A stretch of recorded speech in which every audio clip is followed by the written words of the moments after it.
ओ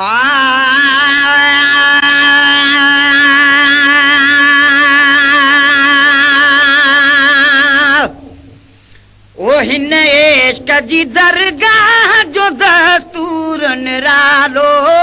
अल्लाह जो नालो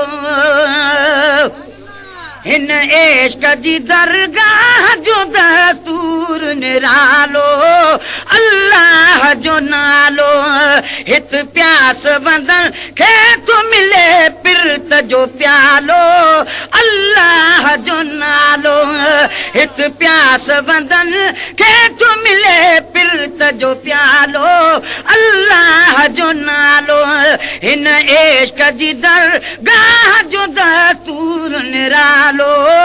अल्लाह जो नालो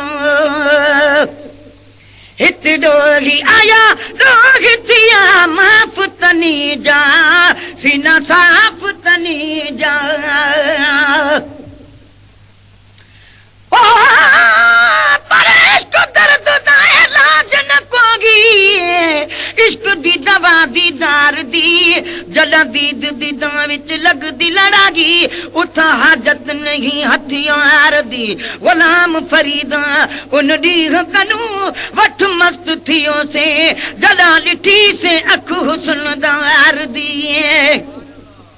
हित डोही आया रोग थिया माफ तनी जा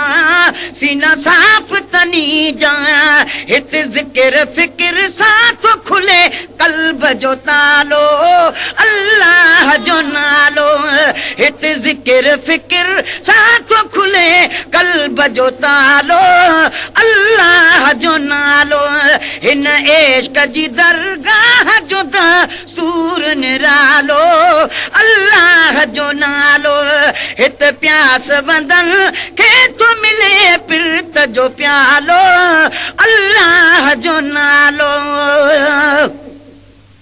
हित जाम मोहब्बत जवसन मीह सदागी राजा ॾींह सदागी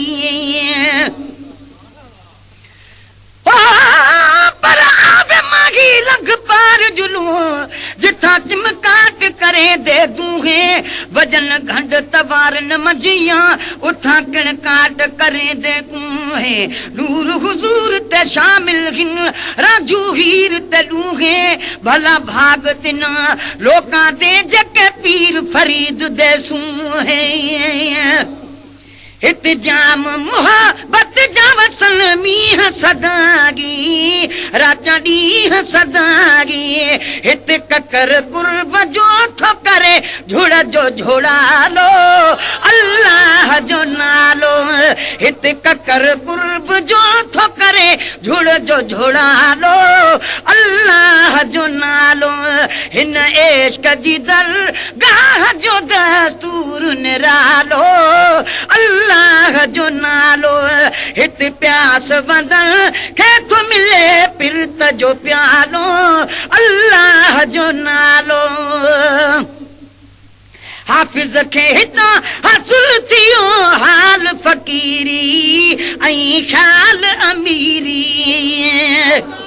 हाफिज खे हितां हासिल थियो हाल फकीरी ऐं ख्याल अमीरी इन ख्याल सां मिलियो ख्याल थियो अंदर उजालो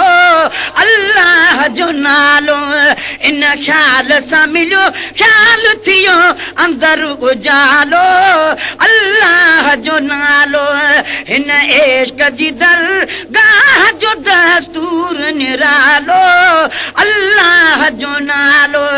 हित प्यास बंदन खे तो मिले पिरत जो प्यालो अल्लाह जो नालो हिन इश्क जी दरगाह जो दस्तूर निरालो